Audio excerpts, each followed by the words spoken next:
Middle east की जंग जो 40 दिनों तक चली, हॉर्मुज स्टेट जिसे बंद कर दिया गया और दुनिया की अर्थव्यवस्था हिल गई, एक सुप्रीम लीडर अयतुल्ला अली खामेनी जिन्हें शहीद कर दिया गया, और एक सवाल जो पूरी दुनिया पूछ रही है, मिडिल ईस्ट का नया किंग कौन?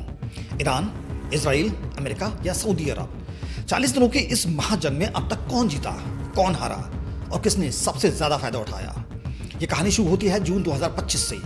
इजराइल ने ईरान पर अचानक एक चौंकाने वाला हमला किया। उसे कहा गया 12 दिनों की जंग। इजराइल ने ईरान के परमाणु ठिकानों, मिसाइल भंडारों, कुल मिलाकर सारे सैन्य ठिकानों को निशाना बनाया। उसके बाद ईरान कमजोर तो पड़ा लेकिन टूटा नहीं। कई सालों से ईरान और अमेरिका के बीच परमाणु समझौते की कोशिशें होती रहीं। Joint comprehensive plan of action, यह डील 2015 में हुई थी, लेकिन अमेरिका ने उसे तोड़ दिया। नई डील के लिए 2025 और 2026 में जिनेवा में बातचीत हुई, लेकिन वह बातचीत भी बेनतीजा रही। और फिर आया वो दिन जिसने इतिहास बदल दिया। 28 फरवरी 2026 सुबह का वक्त था। अमेरिका और इजराइल ने मिलकर ईरान पर करीब 900 से ज्यादा हवाई हमले किए, और वह भी सिर्फ 12 घंटों में। इस ऑपरेशन को नाम दिया गया ऑपरेशन एपिक फ्यूरी। इन हमलों में ईरान के missile system, air defence system, सैन्य ठिकाने और सबसे बड़ी बात, ईरान के सुप्रीम लीडर अयतुल्ला अली खामेनी, उन्हें शहीद कर दिया गया। दुनिया हैरान थी कि यह क्या हुआ, लेकिन ईरान चुपचाप नहीं बैठा। खामेनी के शहीद होने के बाद ईरान के शीर्ष सुरक्षा अधिकारी अली लारिजानी ने एक अंतरिम नेतृत्व परिषद का ऐलान किया। उन्होंने अमेरिका और इजराइल पर ईरान को तोड़ने की कोशिश का आरोप लगाया, और उनके बाद ईरान ने वो हथियार उठाया जो उसके पास सबसे असरदार था, स्टेट ऑफ हॉर्मुज। यह एक संकरा समुद्री रास्ता है जो करीब 33 किलोमीटर चौड़ा है और जिसे दुनिया का 20% तेल गुजरता है। इसे ईरान ने बंद कर दिया। 4 मार्च 2026 को ईरान के IRGC ने ऐलान किया कि हॉर्मुज बंद है। अमेरिका, इजराइल और उनके सहयोगी देशी के जहाज अब इस रास्ते से नहीं गुजर सकते, और इसका असर तुरंत दिखा।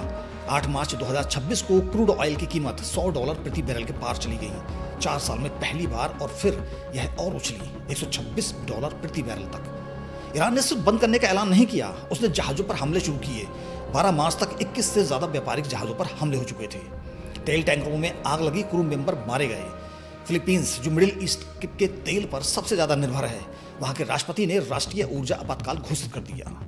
उनके पास सिर्फ 40 से 45 दिन का पेट्रोल बचा था।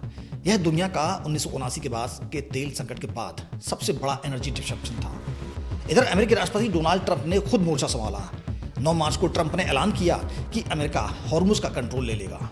उन्होंने ईरान को चेतावनी दी और ईरान के ऊपर कई खतरनाक हमले किए, जिससे हॉर्मुज का कंट्रोल अमेरिका के हाथ में आ सके, लेकिन अमेरिका इसमें कामयाब नहीं हुआ।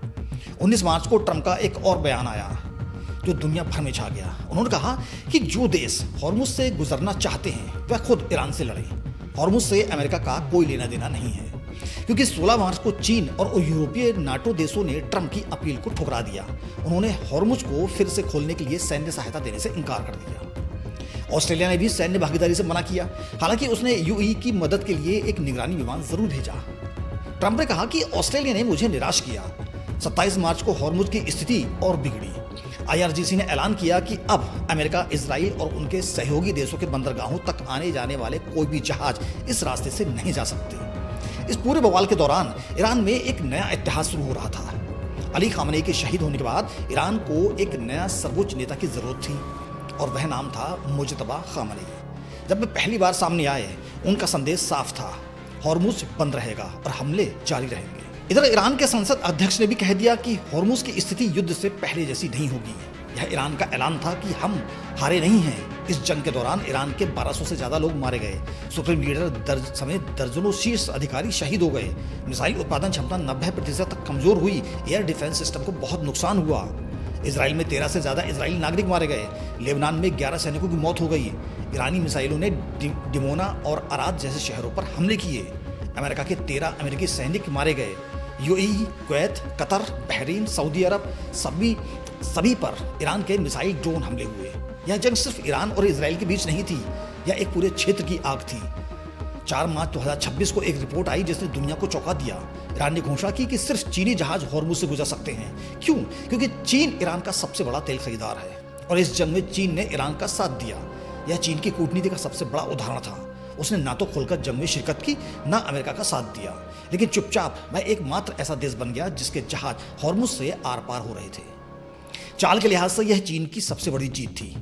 मार्च के अंत में आईआरजीसी ने संकेत दिए कि ईरान अपने हूती सहयोगियों को यमन में बाब अल मंडेब जल डमरू मध्य बंद करने के लिए कह सकता है। यह लाल सागर का रास्ता है। 28 मार्च को हूतियों ने इजराइल पर मिसाइलें और ड्रोन दागे। यह एक नया मोर्चा खुल गया। अगर बाब अल मंडेब बंद होता है तो हॉर्मुज और बाब अल मंडेब दोनों बंद, यानी दुनिया के लिए तेल का लगभग कोई रास्ता नहीं। दुनिया थर्रा उठी और फिर 7-8 अप्रैल 2026 को वो खबर आई जिसका दुनिया को इंतजार था, सीज फायर। 5 हफ्तों से ज्यादा की लड़ाई के बाद अमेरिका और ईरान 2 हफ्तों के सीज फायर पर सहमति जताई। यह सीज फायर इजराइल पर भी लागू हुआ। दोस्तों, इजराइल के हमले से ठीक पहले अमेरिका और ईरान बातचीत की मेज के बहुत करीब थे, लेकिन फिर एक हमले ने सब बदल दिया। 40 दिन की जंग, हजारों जिंदगियां खत्म, अरबों डॉलर का नुकसान और आखिर में सीज फायर।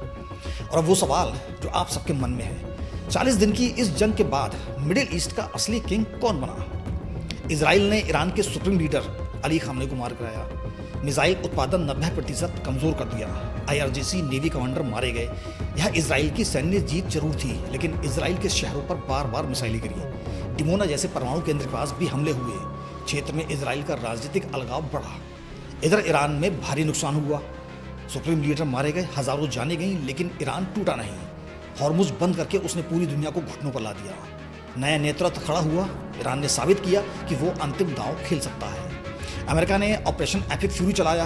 ईरान की सैन्य शक्ति कमजोर हुई, लेकिन 13 अमेरिकी सैनिक मारे गए। कोई सहयोगी साथ नहीं आया। युद्ध की आर्थिक लागत बहुत भारी रही। हॉर्मुज को पूरी तरह खोल नहीं पाए। जीत आधी अधूरी रही। खाड़ी देश इस जंग में पिस गए।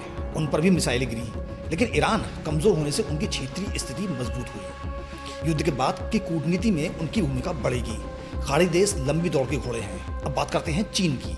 चीन ने एक गोली नहीं चलाई, न कोई सैनिक भेजा, लेकिन वह अकेला देश था जिसके जहाज हॉर्मुज से गुजरते रहे।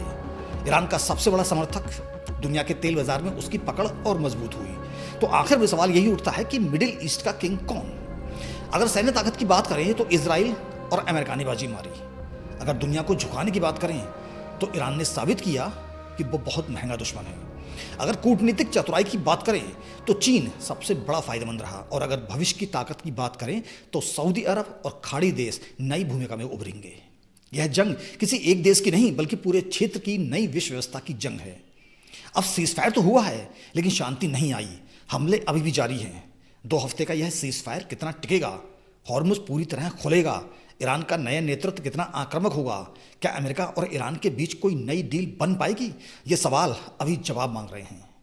दुनिया बदल रही है, मिडिल ईस्ट का नक्शा बदल रहा है, और इन बदलावों का असर भारत पर, आप पर और हम सब पर पड़ेगा। जुड़े रहिए हमारे साथ हर अपडेट के लिए।